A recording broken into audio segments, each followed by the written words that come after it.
दोस्तों, आनंद लेखनी ब्लॉग में सभी लोगों का हार्दिक अभिवादन है। मैं आज आप लोगों के सामने हमारे जीवन में धरती माता को हमको कैसे संजो कर रखना चाहिए, धरती माता को संजो कर रखने की हमारी क्या प्राथमिकता होनी चाहिए। वर्तमान समय में हमारी धरती में विषम प्रकार की आपदाओं और विषमताओं ने घर कर रखा है। कहीं हम दैहिक आपदाओं से जूझ जाते हैं, कहीं हम दैविक आपदाओं से जूझते हैं और कभी भौतिक आपदाओं से जूझते हैं। इन आपदाओं से जूझने के लिए हम क्या प्रयास कर सकते हैं और किन कारणों से इस प्रकार की आपदाएं हमारे सामने आ रही हैं, उसके बारे में मैंने अपना एक लेख प्रस्तुत किया है, जो मैं देश के समस्त नागरिकों के सामने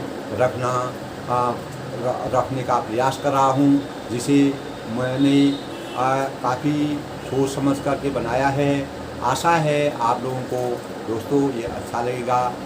आज के जीवन में, आज के परिवेश में, आज के बदलते हुए युग में, आज की बदलती हुई प्रणाली में, आज के बदलते हुए टेक्नोलॉजी में, तकनीकी के युग में, डिजिटल के युग में, जहां एक ओर हम तीव्र गति से आगे बढ़ने की कोशिश कर रहे हैं, वहीं कहीं न कहीं हमारे अस्तित्व में कुछ न कुछ विराम भी लगते जा रहे हैं। यानी हमारे अस्तित्व को कहीं न कहीं खतरा हो रहा है, जिसका मूल कारण ये है कि हम अपनी धरती माता के स्वरूप को संजोने में कहीं न कहीं चूक कर रहे हैं। इसीलिए हमें अपनी धरती माता को संजो कर रखना हमारी सबसे बड़ी प्राथमिकता होनी चाहिए। इसी संदर्भ में मैंने दो बात अपने शब्द प्रकट किए हैं। आप सुनिए और उनका मनन कीजिए। दोस्तों, बढ़ते हुए जनसंख्या घनत्व और तकनीकी धमाल के परिवेश में हमारी आवश्यकताओं की अपेक्षा बहुत तीव्र गति से प्रतिस्पर्धा की दौड़ में आगे नतमस्तक होने के लिए मजबूर से हो गए। यानी हम मजबूर हो गए हैं कि हमें प्रतिस्पर्धा की दौड़ में आगे बढ़ना है, जिसके कारण हमें अपनी धरती माता को संजो कर रखने की प्राथमिकता को बहुत तीव्र गति से जोर देना पड़ेगा, उसकी प्राथमिकता को समझना पड़ेगा। ऐसे परिवेश में नियंत्रण और नियमन से जीवन के कार्यकलापों को आगे बढ़ाने के लिए सबसे बड़ी प्राथमिकता हमारी धरती माता के शौर्य को संजो कर रखने की अत्यंत आवश्यकता है दोस्तों। अन्यथा हमारा अस्तित्व दैविक और भौतिक तापों से के आगोश में फंसकर हमारे जीवन को परेशानी में डाल सकता है। हम जहां एक तरफ हमें प्रतिस्पर्धा की दौड़ में आगे बढ़ने की उत्कंठा है, दूसरी ओर अपनी बढ़ती हुई आवश्यकताओं की प्रतिपूर्ति करनी है। यानी हमें अपनी बढ़ती हुई आवश्यकताओं की प्रतिपूर्ति भी करनी है और प्रतिस्पर्धा की दौड़ में आगे भी बढ़ना है। यानी किसी दूसरे देश के साथ हमें प्रतिस्पर्धा करनी है, क्योंकि आज हम तकनीकी और डिजिटल के क्षेत्र में आगे जा रहे हैं, जिसके लिए हमें अपनी धरती माता को संजो कर रखना हमारा कर्तव्यनिष्ठ एक कर्तव्य बन जाता है, कर्तव्य निष्ठा बन जाती है। अगर वह नहीं होगा तो हमारे अस्तित्व की रक्षा नहीं हो पाएगी। इन्हीं तथ्यों को मद्देनजर रखते हुए सबसे बड़ी प्राथमिकता है कि हमारी धरती माता के ऊपर बढ़ते हुए प्रभाव को नियंत्रित कर रखने की ओर अपना ध्यान हमें केंद्रित करने की सोच की मानसिकता को पुनर्जागृत करने की आवश्यकता है। इसी सोच की भावनाओं को अपने जीवन का केंद्र बिंदु बनाकर हम धरती माता के स्वरूप को संजो कर रखने में कामयाब होंगे। यानी हमारी सोच में अगर धरती माता के प्रति अभी से जागरूकता उत्पन्न होगी तो आने वाला भविष्य में हम सभी चीज़ों को, अपनी जो चीज़ें हैं उसको संजो कर रख सकते हैं। नहीं तो हम अगर असीमित दबाव, असीमित दोहन, असीमित शोषण की गतिविधियों को अपनाकर आगे जीवन की प्रतिस्पर्धा में दौड़ेंगे तो कहीं न कहीं हमारे जीवन में, हमारे अस्तित्व में खतरा पैदा हो सकता है। यह हमारी सबसे बड़ी पहल होगी, तभी हमारा अस्तित्व सही तरीके से आगे बढ़ेगा। दोस्तों, यही हमारी सबसे बड़ी पहल है, तभी हमारा जीवन आगे बढ़ सकता है। स्वाभाविक है, आज मैं धरती माता की कह रही है कि धरती माता को मैंने अपने मन में रख करके धरती माता के लिए जो इस समय हो रहा है उसके बारे में कहा है।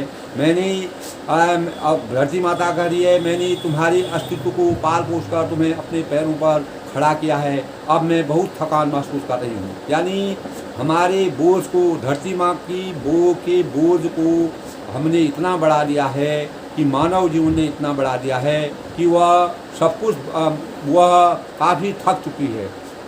वह सदियों से अनेकों प्रकार की यातनाएं सहन कर रही हैं। अब उसकी सहन शक्ति की हिम्मत दिन पर दिन टूटती जा रही है। अब हम ही लोगों को उनके बारे में सोचना होगा, विचार करना होगा। किसी भी पीड़ा को सहन करने की एक सीमा होती है। यानी जो आज का दबाव धरती माता पर पड़ रहा है, जो आज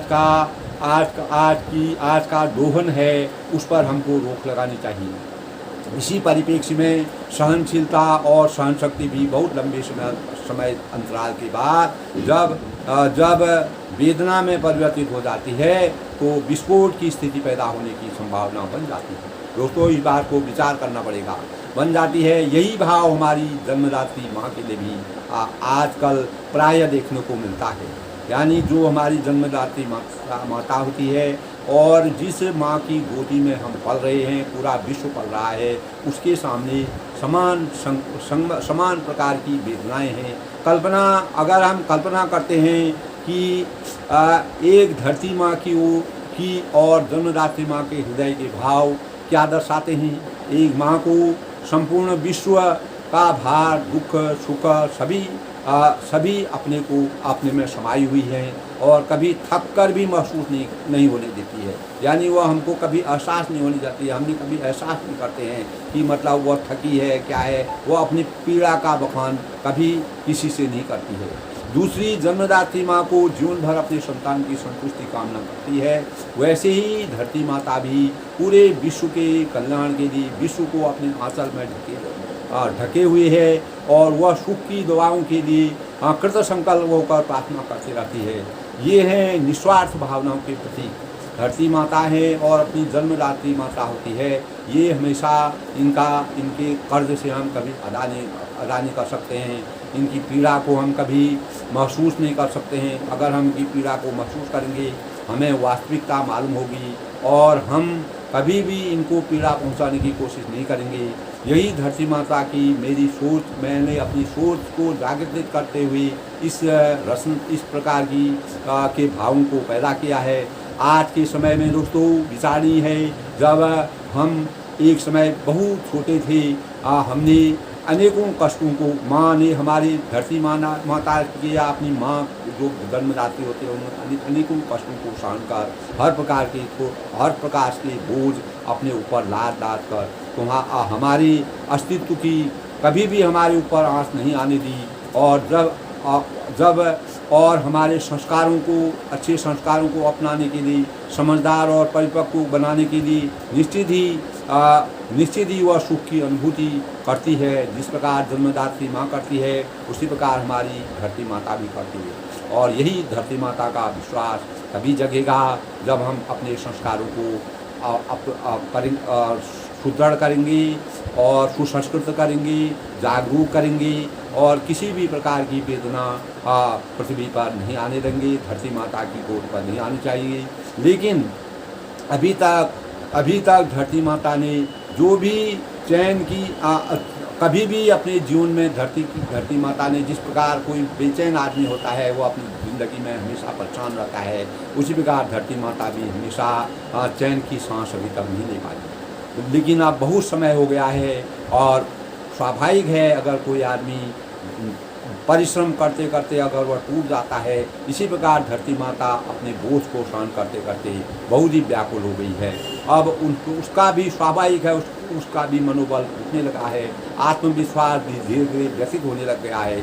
इसका मतलब यही है कि आज हम जहाँ एक प्रतिस्पर्धा की दौड़ में गोता लगाकर आगे बढ़ने की सोच पैदा कर रहे हैं, वहीं दूसरी ओर कहीं न कहीं हम वास्तविकता के मापदंडों से पीछे हट रहे हैं। इसका मुख्य कारण है कि हम कहीं न कहीं हमारा निजी स्वार्थ और भौतिकवादी सोच के अनुयायी हम हो गए हैं, जिसके कारण अधिक मात्रा में किसी भी व्यक्ति विशेष को अगर किसी भी संपदा का अत्यधिक मात्रा में दोहन किया जाता है, शोषण किया जाता है, तो एक दिन हम अंदर से खोखले हो जाते हैं। यह एहसास हमारे जीवन में होता है।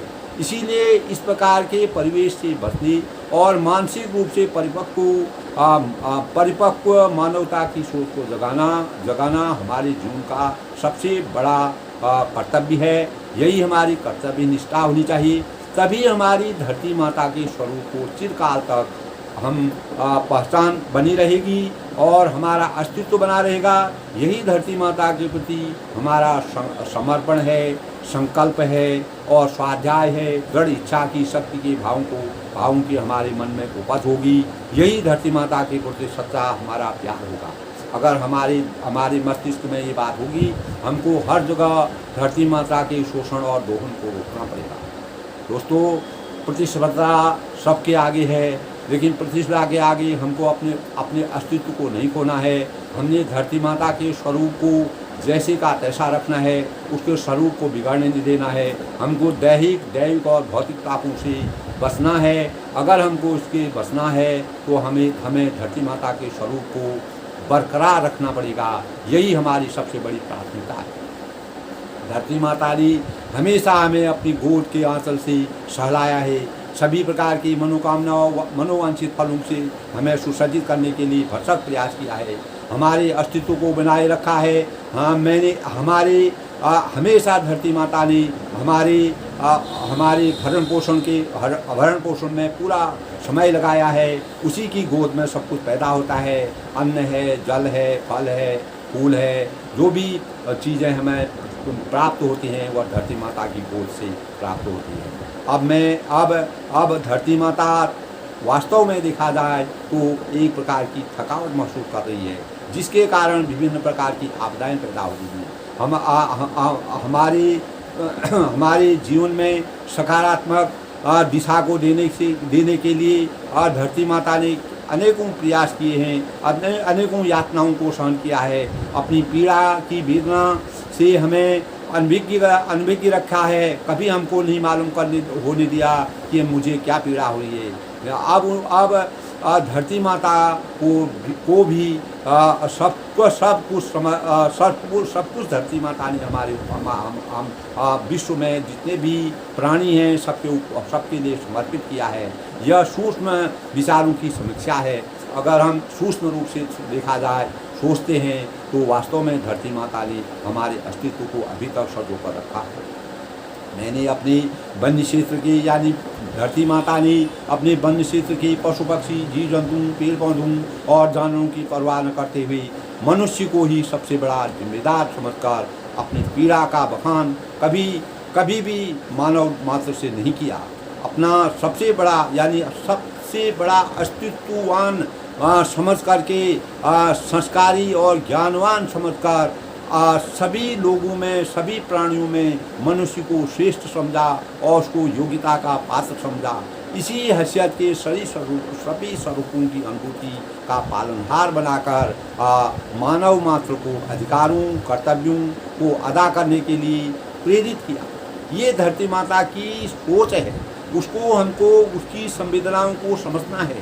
लेकिन धीरे धीरे जब ऐसी विडंबना आ रही है, धरती माता का शोषण हो रहा है, दोहन हो रहा है, अनेक प्रकार के शोषण हो रहे हैं। ये प्रतिस्पर्धा की दौड़ में, ये भौतिकवादी युग में तो उनके स्वप्नों को में भी पानी जैसा फिर गया है। अर्थात आज धरती माता के स्वरूप को नज़रअंदाज किया जा रहा है, जिसके कारण आज उनकी अजर अमर अविनाशी शक्ति में भी थकावट महसूस होने लगी है। यह स्वाभाविक है दोस्तों, मुझे खुद नहीं मालूम, धरती माता को खुद ही मालूम नहीं है कि मेरे अस्तित्व के साथ खिलवाड़ किसने किया है, कौन कर रहा है। अब धरती माता को एक समय आएगा कि स्वयं जागरूक होना पड़ेगा और अपना विश्वास और आत्मसात करना पड़ेगा, क्योंकि अब धरती माता के ऊपर निर्भर जितने भी प्रकार के पशु पक्षी हैं, जीव जंतु हैं, पेड़ पौधे हैं, जानवर हैं, नदी नाले और अविरल प्रवाह करने वाली नदियाँ, जो अरण्य जंगलों की चिंता सताने लग गई है धरती माता को, जिसके लिए उनको अपने स्वरूप को बदलने की जरूरत है। अगर समय रहते उसको अगर मानव मात्र ने नहीं संभाला तो निश्चित ही सब कुछ भुलाकर धरती माता को जीवन के हर हालत को सुधारना होगा। यानी परिवर्तन अगर कहीं पर भी ज़्यादा उथल पुथल हो जाती है तो परिवर्तन स्वाभाविक है। आज का मानव सब कुछ भुलाकर दोहन और शोषण की रणनीति को अपनाकर आगे बढ़ना, विकास की योजना को आगे बढ़ना, विकास हमको नितांत जरूरी है, प्रतिस्पर्धा हमारे लिए ज़रूरी है, लेकिन हम धरती माता के स्वरूप को संभाल कर रखना ये हमारी सबसे बड़ी प्राथमिकता होनी चाहिए। अन्यथा हम चारों ओर से वीरान वातावरण महसूस करेंगे। मेरे साथ जियो और जीने दो की विचारधारा, यानी धरती माता के साथ जियो और जीने दो की विचारधारा को नज़रअंदाज किया गया है। क्यों नहीं? क्योंकि हमारे बीच में संतुलन धीरे धीरे कम होता जा रहा है, अंदर ही अंदर धरती माता को खोखला किया जा रहा है। दोस्तों, ये भाव आज के परिवेश में हमारे सामने प्रत्यक्ष या परोक्ष रूप में नजर आ रहे हैं, जो कि देखा जा रहा है। इन्हीं भावों को, अपने कर्तव्यों को विभूषित करते हुए सकारात्मक दृष्टि को बल देना मानव जीवन की सबसे बड़ी प्राथमिकता होगी। हर मानव को, हर नागरिक को, हर बच्चे को, हर बड़े से बड़े और छोटे छोटे लोगों को धरती माता के स्वरूप के बारे में सोचना पड़ेगा, उसकी प्राथमिकता को अजर अमर बनाना पड़ेगा। यही हमारी सबसे बड़ी सोच होगी। इसी से हम देश की तरक्की कर सकते हैं, इसी से हम अपने अस्तित्व की रक्षा कर सकते हैं।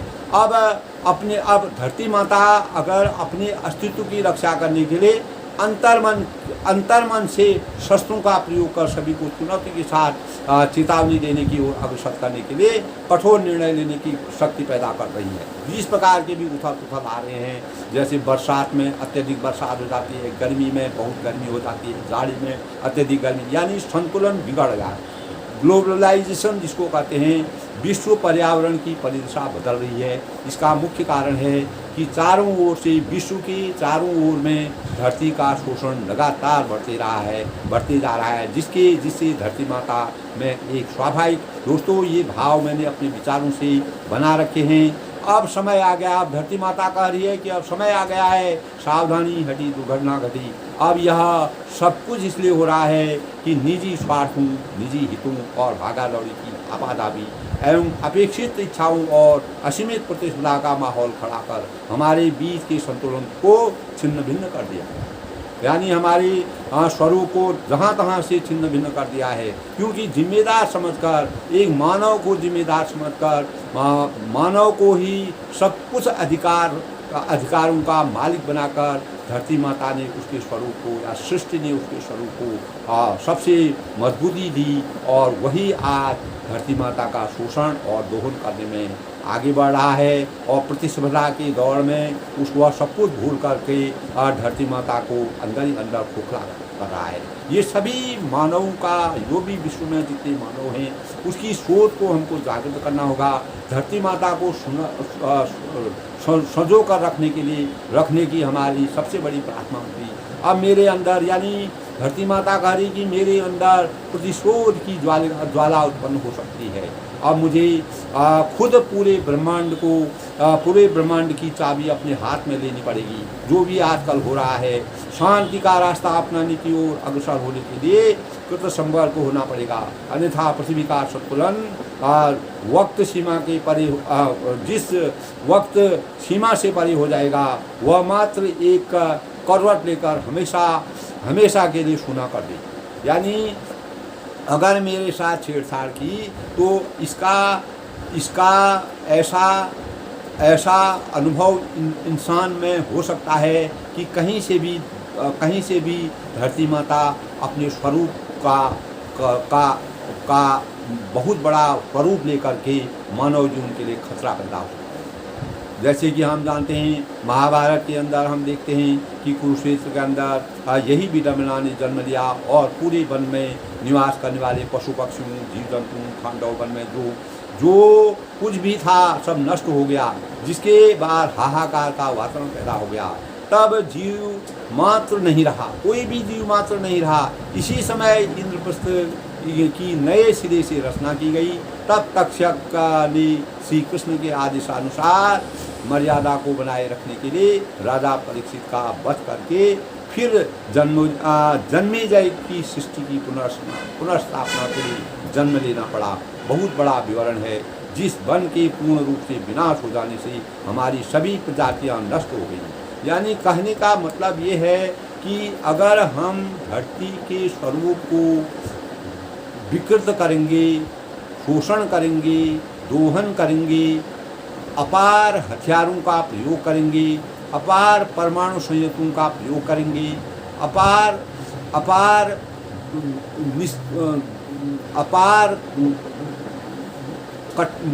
खराब से खराब संयंत्रों का प्रयोग करेंगे तो और उससे धरती माता का स्वरूप दिन पर दिन बिगड़ते जाएगा और हमारे जो ग्लोबलाइजेशन है चारों ओर के परिवेश में मानव जीवन का अस्तित्व खतरे में पड़ जाएगा। ऐसी विषम परिस्थिति में धरती माता के स्वरूप की रक्षा करने के लिए आवश्यकता है कि इस प्रकार का वातावरण न बनने पाए जिससे हमारा अस्तित्व ही खतरे में पड़ जाए। हमें अपने अस्तित्व को बचाने के लिए ये सब उपाय करने चाहिए। आज हमारे चारों ओर अशांति का वातावरण पैदा हो गया है, जो कि सब जानते हैं। भागा दौड़ी, रात दिन की चारों ओर शोरगुल, आपाधापी, पेड़ पौधों का अश्लील रूप से काटा जाना, पशु पक्षियों से छेड़छाड़, जमीन की तह का काटा जाना, असीमित प्रदूषण और नदियों में भांति के रसायनों, कूड़ा करकट या बहाव, नदियों को गंदा करना इत्यादि, अर्थात चारों ओर की से धरती का लगातार शोषण व दोहन किया जाना मानव जीवन के लिए खतरा पैदा हो गया है। अर्थात यह प्रकृति के साथ ही नहीं मानव जीवन के साथ भी बहुत बड़ा खतरा पैदा हो गया है, जिससे हमारी अस्तित्व के आगे महामारी लगातार जन्म ले रही है और भयावह स्थिति पैदा हो गई है। जैसे कि हम पिछले 2 सालों से कोरोना के संकुल में फंस गए थे, कोरोना के भयंकर आघोष में आ गए थे।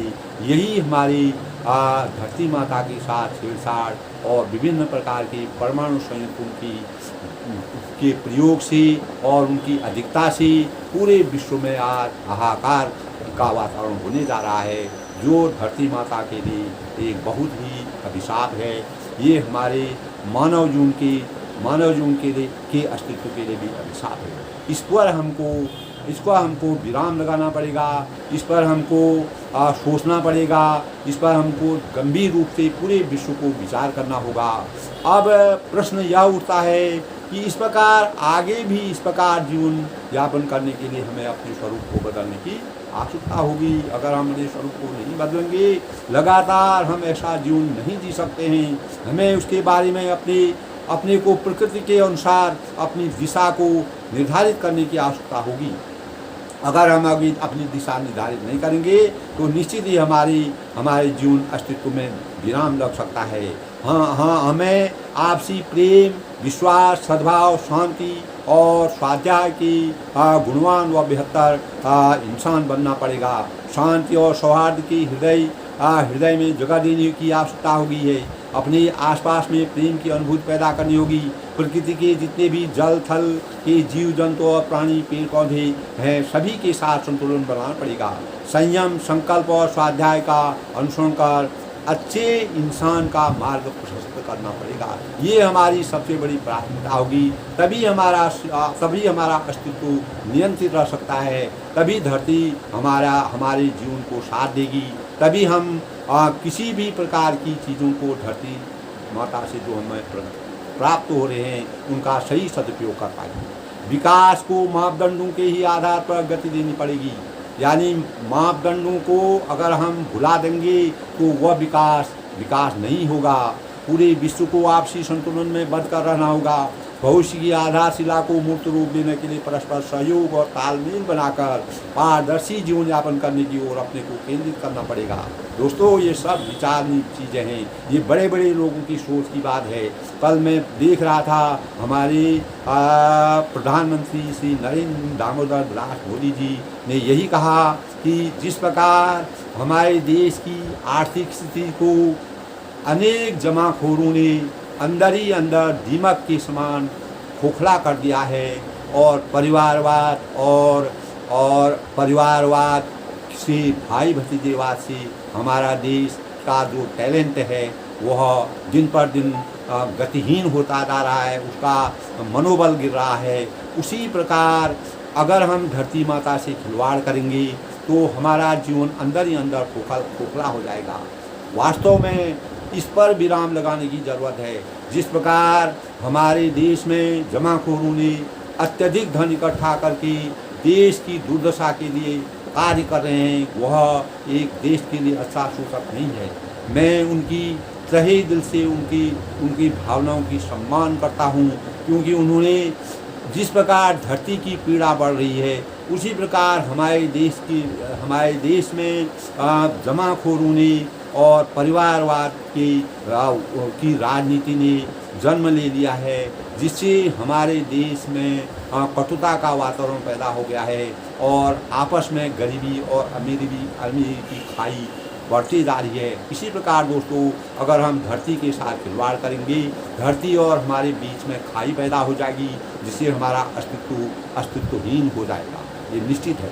सभी लोग इस बात पर विचार करना होगा सभी को कि हम किसी से भी कुछ मांगते हैं या अपने कार्यों में निष्पादन के लिए कुछ समय के लिए उधार के रूप में धन या कोई चीज़ मांगते हैं, जिसको हम समय आते लौटा देते हैं। लेकिन धरती माँ और जिस माँ की कोख से हम जन्म लेते हैं, उस ऋण को हम कभी नहीं चुका सकते हैं। हम किसी व्यक्ति से अगर उधार मांगते हैं तो उसको हम लौटाते हैं, लेकिन अपनी माँ और धरती माता के जो उपकार हमको दिए हैं, जो लोक कल्याणकारी चीज़ें उन्होंने दी हैं, जो हमारे जीवन के अस्तित्व के लिए उन्होंने दिया है, उस ऋण को हम कभी नहीं चुका सकते, क्योंकि उसका कोई मूल्य ही नहीं है।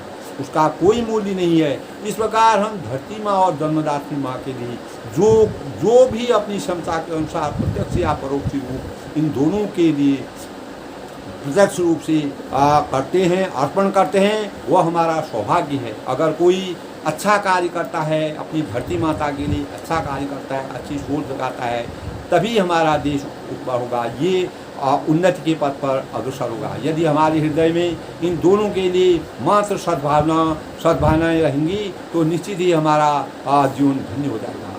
धरती माँ और जन्मदात्री माँ, इनके प्रति जिनके मस्तिष्क में अपार संभावना होंगी, उनकी इज्जत करेंगी, उनको सही ढंग से सजो कर रखने की अनुभूति रखेंगे, तो हम हमेशा अपने जीवन में सफलता प्राप्त करेंगे। ये हमारे जीवन के सबसे बड़े मापदंड हैं। यानी हमको प्रतिस्पर्धा की दौड़ में अपने मापदंडों के अनुसार प्रतिस्पर्धा की दौड़ में रहना चाहिए। ये एक केवल भारतवर्ष के लिए नहीं, हमारे देश के लिए नहीं, एक नागरिक, प्रत्येक विश्व के हर नागरिक को इस बात को सोचना चाहिए। इस बार की ये बातें प्रत्येक नागरिक तक जानी चाहिए। अंत में हमें भविष्य के पायदान में काफ़ी आत्मचिंतन, संयम, संकल्प और स्वाध्याय के साथ जीवन जीने के लिए कृतसंकल्प होकर कार्य करने के लिए तैयार रहना होगा। तभी मानवता के अस्तित्व की रक्षा संभव है।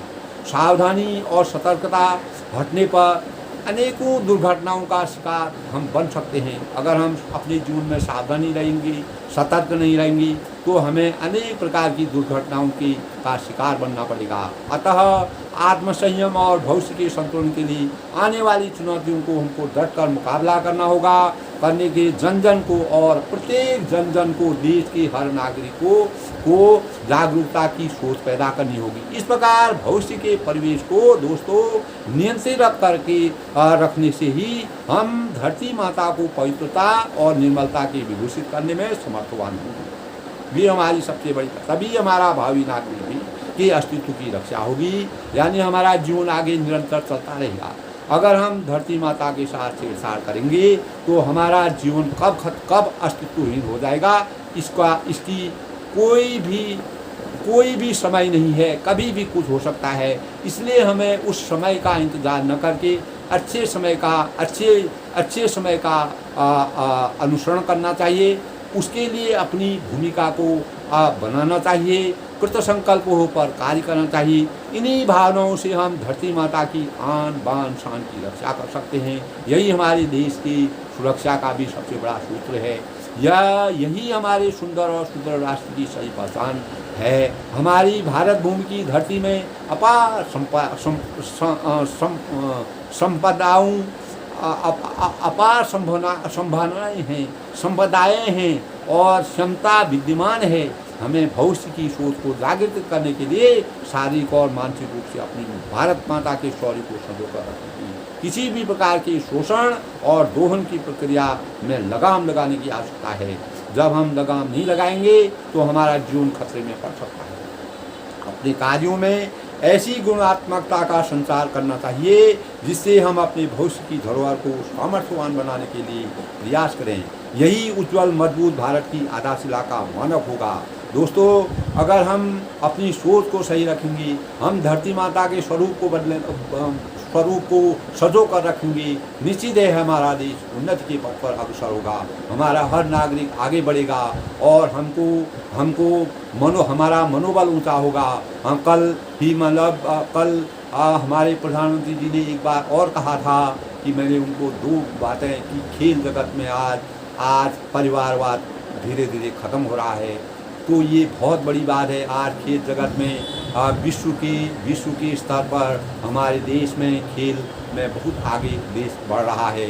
ये सोच अगर हमारी सभी जगह, जैसे हमारी फिल्मी जगत में है, इस जगत में भी जो है, फिल्मी जगत में भी परिवारवाद का बहुत बड़ा, हमारी संभावनाएं बहुत हैं, हमारा टैलेंट और जगह भी है, लेकिन वहाँ भी परिवारवाद का है जिससे हमें बचना चाहिए। ये हमारी धरती माता के लिए भी एक प्रकार का शोषण है। यानी हमारी धरती माता को अगर अंदर ही अंदर शोषण करेंगे, यानी एक तरफ सभी को, देश के प्रत्येक नागरिक को किसी भी कार्य में आगे बढ़ने के लिए उसको भी समय देना चाहिए, उसको भी मौका देना चाहिए। अगर एक ही परिवार आगे बढ़ेगा तो दूसरा परिवार रह जाएगा। यही हमारी गरीबी की निशानी है। इसी प्रकार के भाव हमारे धरती माता के साथ भी है। हम अगर एक तरफ से 10 लोग अगर धरती को विकृत कर रहे हैं, एक आदमी अच्छा कर रहा है, तो 9 लोगों का डिफरेंस होने पर धरती माता की क्षमता घट जाएगी। इसलिए हमें सभी लोगों को विचारवान बनना पड़ेगा। विचारवान बनने से हमारी धरती की रक्षा होगी। हमको धरती की हर क्षेत्र में, चाहे खेल जगत हो, फिल्मी जगत हो, कोई भी सामाजिक जगत हो, आर्थिक हो, राजनीतिक हो, इसमें परिवारवाद और इस पर बिल्कुल भी सोच को मिटाना पड़ेगा। सभी को मौका देना चाहिए। सभी भावी नागरिक को ऐसा मौका देना चाहिए कि सभी को आगे बढ़ें, हर परिवार आगे बढ़े, तभी हमारा परिवार आगे बढ़ सकता है। हमें अपनी धरती के प्रति, अगर हम केवल अपने ही परिवार के लिए सोचेंगे तो हम देश की उन्नति नहीं कर सकते हैं। हम संभाव होकर के सभी के सुफल भविष्य की, सर्वे भवन्तु सुखिनः, सर्वे सुखिनः, सर्वे भद्राणि पश्यन्तु मा कश्चित् दुःखं भाग्। यानी किसी भी व्यक्ति के लिए दुख का समय नहीं होना चाहिए। सबको समान रहना चाहिए, सबके जीवन का ध्यान रखना चाहिए। विश्व के स्तर पर हर इंसान को जहाँ पर टैलेंट हमारा छुपा हुआ है, हमारी प्रतिभा छुपी हुई है, उसको हर जगह पर स्थान मिलना चाहिए। नहीं तो हम अमीरी और गरीबी के बीच की खाई को दूर नहीं कर सकते हैं। ये सोच हर व्यक्ति के अंदर होनी चाहिए। विचारों भावों का मिलना न मिलना एक अलग चीज़ है, लेकिन निस्वार्थ होकर के कार्य करना सबसे बड़ी पहल है। और ये धरती माता की साथ भी है। धरती माता इतने समय से, हजारों सालों से, करोड़ों सालों से हमारे दोष को सहन कर रही है। अगर हम उसको कहीं दूषित करते हैं,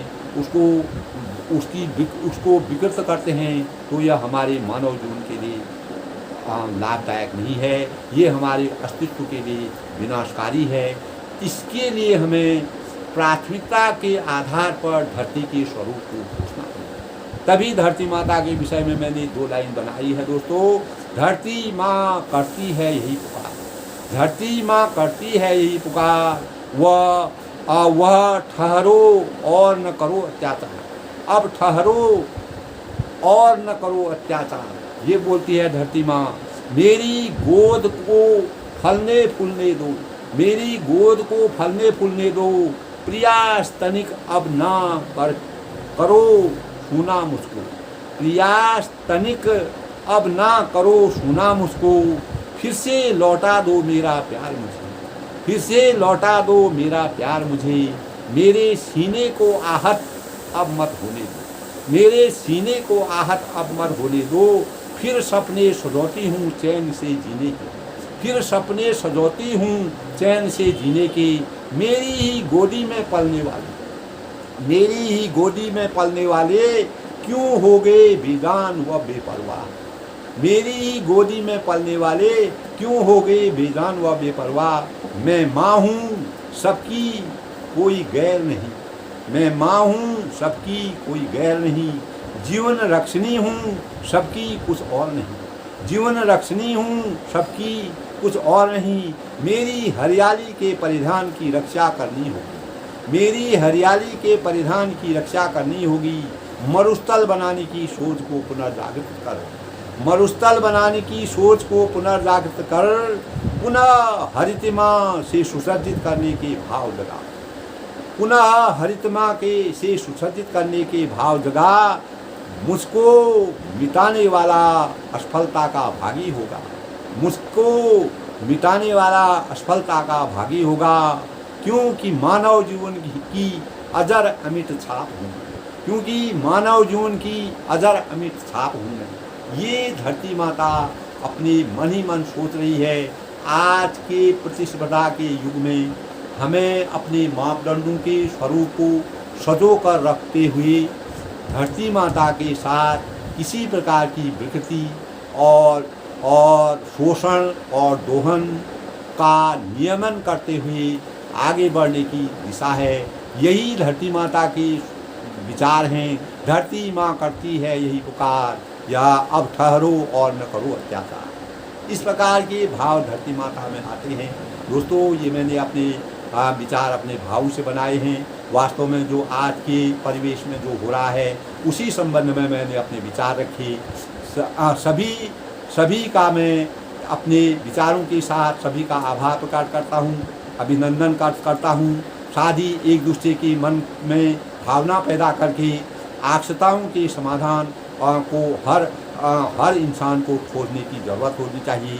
तभी स्वयं और समाज, देश, भविष्य की चुनौतियों के साथ संघर्ष करने का सभी के अस्तित्व की रक्षा होगी और जीवन जीने की दिशा का ज्ञान प्राप्त होगा। यदि इस प्रकार के भाव हमारे समाज में जाए, कोई भी व्यक्ति अगर देश के लिए अच्छा बोलता है, अच्छा करता है, अपने देश को सजाने के लिए, धरती माँ पूरे विश्व की है, केवल भारत की नहीं है। पूरे विश्व स्तर पर इस प्रकार की जनजागृति होनी चाहिए कि धरती माता के स्वरूप को बिगड़ने नहीं देना है, उसको इस स्वरूप को बचाना चाहिए। विश्व स्तर पर इस प्रकार के संगठन बना करके कार्य रूप देना चाहिए, जिससे बढ़ती हुई प्रतिस्पर्धा की दौड़ में धरती के शौर्य को बनाए रखने के उपाय करने चाहिए। और बड़े बड़े लोगों में जो बड़ी बड़ी जगहों पर बैठे हुए हैं, उनको धरती माता के बिगड़ते हुए स्वरूप को संभालने के लिए प्रयास करने चाहिए, नए उपायों को सोचना चाहिए। दोस्तों, जब हर एक नागरिक से अगर अच्छी आवाज़ जाती है तो वह विश्व तक पहुंचती है, उसका मान होता है। एक इंसान कुछ नहीं कर सकता है। सारे विश्व के लोग अगर अपनी दिमाग में, अपने मन में अच्छी सोच जगाएंगे, धरती माता के प्रति प्यार रखेंगे, दुलार रखेंगे, संभावना अच्छी रखेंगे, सभी का मानव जीवन का अस्तित्व तभी सुदृढ़ रह सकता है, तभी मजबूत रह सकता है। हमारा जीवन आज के परिवेश में जिस प्रकार का ग्लोबलाइजेशन हो रहा है, चारों तरफ का वातावरण बिगड़ रहा है, कहीं अत्यधिक वर्षा हो रही है, कहीं अत्यधिक गर्मी हो रही है, कहीं अत्यधिक जाड़ा हो रहा है।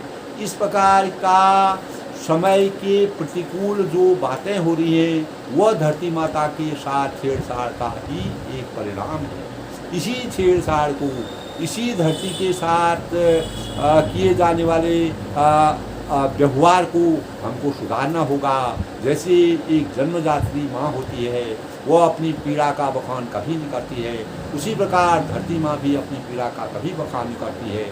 ये हमारी सोच में पैदा होना चाहिए कि आज के परिवेश में हमारा स्वरूप, हमारी धरती का स्वरूप, हमारे खान पान का स्वरूप, हमारे देश के लोगों के स्वास्थ्य का स्वरूप इतना विकृत क्यों हो रहा है। विभिन्न प्रकार की बीमारियाँ, अनेकों नई बीमारियों जन्म ले रही हैं। इसका सबसे बड़ा कारण यही है कि हम कहीं न कहीं धरती माता के साथ अन्याय कर रहे हैं, कहीं न कहीं हम पीछे हट रहे हैं, कहीं न कहीं हम अपनी जागरूकता को उजागर नहीं कर रहे हैं।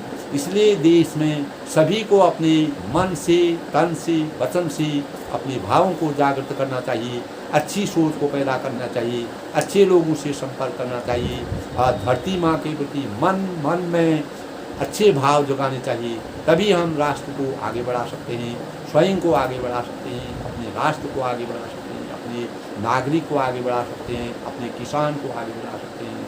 अपने हर नागरिक जो भी जिस भी प्रतिभा में लगा हुआ है, वह उत्तरोत्तर आगे बढ़ेगा और उसका जीवन सफल होगा। दोस्तों, मैं अपने भावों को यहीं पर विराम देते हुए सभी का अभिवादन करता हूं। और यदि आपको मेरे भाव अच्छे लगे तो अधिक से अधिक लोग शेयर करें, सब्सक्राइब करें, लाइक करें। मैं आगे भी अच्छी बातें आप अगर मेरा मनोबल आगे बढ़ाएंगे, मुझे भी प्रशंसा होगी। और देश के लिए सबसे बड़ी बात यही है कि हमको धरती माता के स्वरूप को बढ़ाने के लिए, स्वरूप को सुदृढ़ रखने के लिए